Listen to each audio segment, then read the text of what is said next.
I don't know whether we're going to get him tomorrow, or a month from now, or a year from now, but we're going to get him. Dead or alive. The United States has conducted an operation that killed Osama bin Laden, the leader of Al-Qaida, and a terrorist who's responsible for the murder of thousands. It's time to stop being so gullible. How many times have we caught our government and other governments lying to us? They lied about the Gulf of Tonkin in 1964 to get us into the Vietnam War. Said that attacks happened to our ships that never occurred. It's now been declassified that it was totally staged. We were lied to about WMDs, weapons of mass destruction, in a premeditated way to launch the war against Iraq. We were told Saddam was training Al-Qaida. They showed us the satellite photos of the beached aircraft that they were training in. Turned out it was all a lie. They showed the world, once they took over Iraq, the mobile anthrax labs that launched the attacks on America.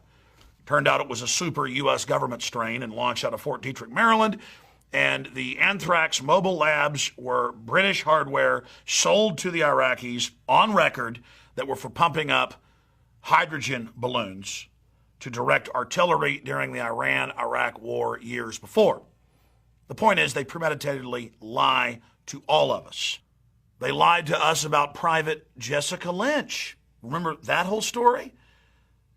She didn't fight valiantly in the resupply convoy. It was the men that did, but they wanted to have a PR stunt to get women to join the military, so they said the men cowered while she got up there like Audie Murphy machine gunning the Iraqis. Turns out she cowered in the vehicle. The Iraqis took her to the hospital, and then the Iraqi military pulled out as the U.S. took over. The Iraqi doctors went. Do you remember all this? To the U.S. forces, said, we have some of your people here, please come. And they got Jerry Bruckheimer on the phone, the Pentagon did, the famous director of Black Hawk Down, and said, over satellite feed, help us script saving her from enemies. But then things got more interesting before I get into the whole bin Laden fable. Members of her unit started talking to the press saying she cowered in fear and none of this was real, so they started dying in car wrecks and being shot in the head. And finally, Lynch came out and said, look, it's all fake, none of it's true. The Pentagon told me to lie. Remember that NFL player, the big star, Pat Tillman, joined the military after 9/11, went over to Afghanistan, wrote letters home to his family saying, this is all a fake war. There's no Al-Qaida here. It's about controlling the poppy fields. Well, we heard he was charging an Al-Qaida emplacement. Might as well have been an Easter Bunny emplacement or a Lucky Charms emplacement, and was killed by Al-Qaida valiantly. Another recruiting tool, even in death. Turns out the Pentagon knew he was planning to go home and speak out against the war, and that wasn't about to happen. So he was shot at a distance. He hid behind a rock, begged for help. The Black Op team went up, shot him in the face 3 times with a 1 burst from an M16 with a 3-inch pattern from about 1.5 yards away. And the Army coroners wouldn't lie and said the evidence showed he'd been murdered. He wasn't charging an Al-Qaeda nest. You know, I could go on for hours with lies. And I could go on for hours about the lies of the bin Laden fable on May 1st, a few weeks ago. And we've had the international media across the board attack us and call us conspiracy theorists for simply pointing out the inconsistencies in the official fable itself. But before I get into the latest developments, I just want to be clear. I was told by Dr. Pachinik, who was the co-author of Tom Clancy's book and who has been a major Hollywood producer with huge Tom Clancy films that have come out, who did write the psychological warfare manuals for the CIA and State Department. I was told in 2002 by him, and I've since interviewed him again, that bin Laden had died of Marfan's disease. You can only live a few years with that. He had total kidney failure. Nobody lives longer than 6 years, even on dialysis. And it came out in CBS News that he indeed was at the American hospital being visited and treated by U.S. doctors and the CIA months before 9/11. We'll play a short clip of that CBS newscast with Dan Rather for you. CBS News has been told that the night before the September 11th terrorist attack, Osama bin Laden was in Pakistan. He was getting medical treatment with the support of the very military that days later pledged its backing for the U.S. war on terror in Afghanistan. Pakistan intelligence sources tell CBS News that bin Laden was spirited into this military hospital in Rawalpindi for kidney dialysis treatment. So we know bin Laden died a long time ago. And then I interviewed, off record, 2 high-level Bush administration people that blew the whistle for me in 2002. We were the first to report that. Then Madeleine Albright came out on Fox News with Morton Kondracki's show and said they have his body frozen or plan to roll it out in the 2004 election and that they better not. Then Walter Cronkite, the late Walter Cronkite, very high-powered at the time, deep member of the elite organizations, came out and said the same thing. Teresa Heinz Kerry. But that's just setting the table. We already knew he was dead, okay? So don't tell me the government won't stage stuff. You know, I get emails and see comments on some of these videos we've put out that have 800, 900,000 views covering this bin Laden situation, and I'll see comments like, well, they've got a face print, they've got his DNA. Oh, really? And that's been released? No, it hasn't been released. I mean, the FBI crime lab was on record over a decade ago framing people on an industrial scale. Look at all the other crime lab scandals where they frame people in Houston, Texas, and San Francisco, California. Thousands of people a year on record. They just frame people. But they won't even release that fake evidence. They won't release a photo, but select members of the Senate are allowed to see it. They don't want Photoshop experts being able to look at it. But then there's all the other lies. We're told there was a 40-minute firefight, and on the news they put up animations of bin Laden firing and fighting, a guy that could hardly walk 10 years ago with his disease. Turned out that wasn't true. They told us he used his wife as a shield. Turns out that wasn't true. Said it was this huge, elaborate palace. Looked like a Chicago crack house or Dallas crack house to me. Then we're told that the Navy SEALs were told to go in and kill him, and that he resisted, but he didn't resist. Then that they were to capture him, but they went ahead and still killed him. If he's the biggest intelligence prize for the 160 buried nukes in the U.S., they tell us, and KSM says there's nukes, and that if we kill bin Laden, this is weeks before getting you all scared, that they're going to nuke us. Why didn't they get that intelligence asset back if waterboarding's so great and gave us the leads, which they now admit isn't true? They're trying to sell us on torture because we'll put up with that, we'll put up with anything. If he's the greatest intelligence asset in modern history, why didn't they capture him? Lies, lies, lies. Then we were shown that Situation Room photo. And there was Obama looking tough. He's a guy who's decisive. Hillary was, oh my gosh. Yeah, when she called in all those hits, all those Arkansans, she's real. Oh, somebody's being killed. Turns out it was all fake. They told us they were watching live video feeds. Days later, actually, there's no live video feed, and they weren't watching anything. Well, you can look at the photo and see it was staged. The way they rolled out the terror alerts 2 weeks before, the way they started rolling out that, oh, you're going to have presidential warnings on your cell phone, and the government's going to break in at telescreens at malls and Walmart, and we've got to warn you. And then when they killed him, they told us, now the terror attacks are much worse. We've got to take all your rights and have TSA-trained goons at bus stations, train stations, on the streets. They're going to hit us. It's all over. Give your rights up. Government wants to take care of you. Don't be mad about the banker bailouts. Don't be mad about the depression. Believe the government. We're not even in a recession. Unemployment's only 9%. Even 60 Minutes admits 22%. So does every other major economist worth their salt. We live in a total system of lies. Then I see all the big mainstream news articles saying, oh, what's Alex Jones going to do now? They've released 5 videos captured in the compound.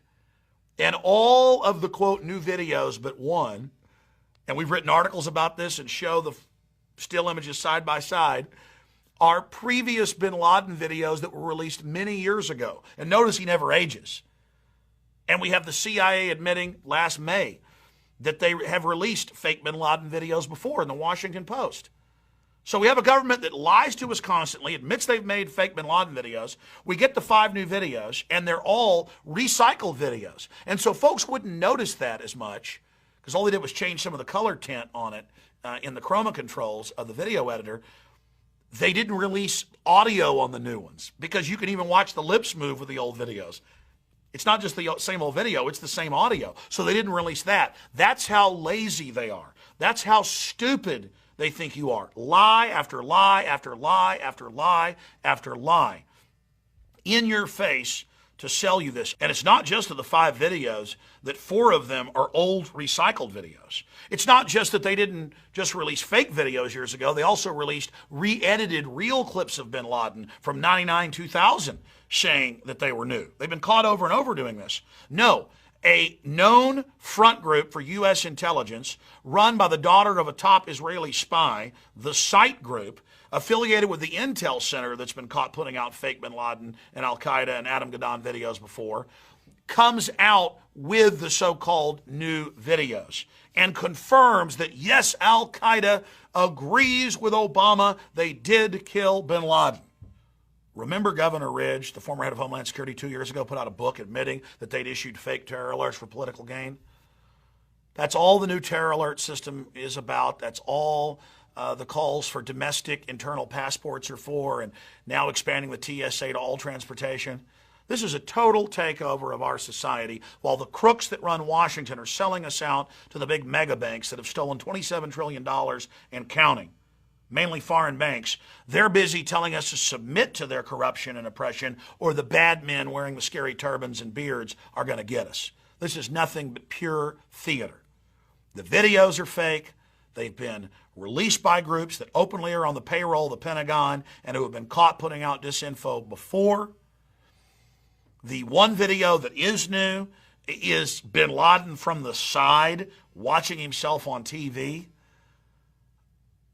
And this all coming from a system that has been caught lying over and over again. There are close to 1 million private contractor spies in intelligence now in the U.S. Trillions and trillions of dollars have been spent domestically on homeland security.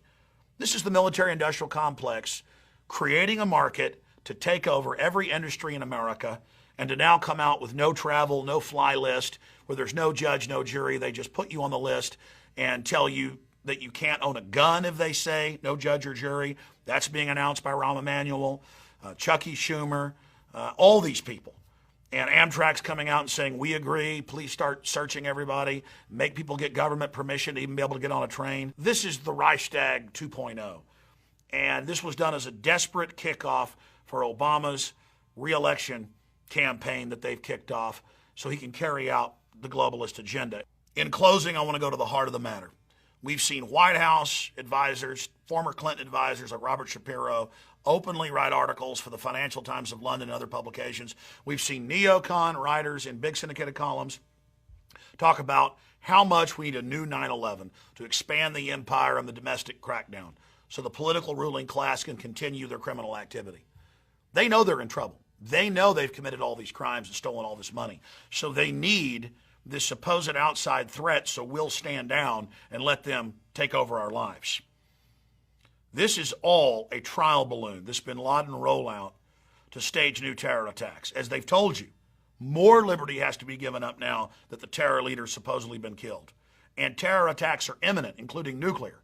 Now, whether they go ahead with the new false flag staged event or not, it's a psychological form of terrorism. Do what we say or bad things are going to happen. Like Luigi in the old mafia days saying, I'm not going to burn down your family grocery store in New York, but you better pay me protection money, because if you pay me, I'll stop those that will.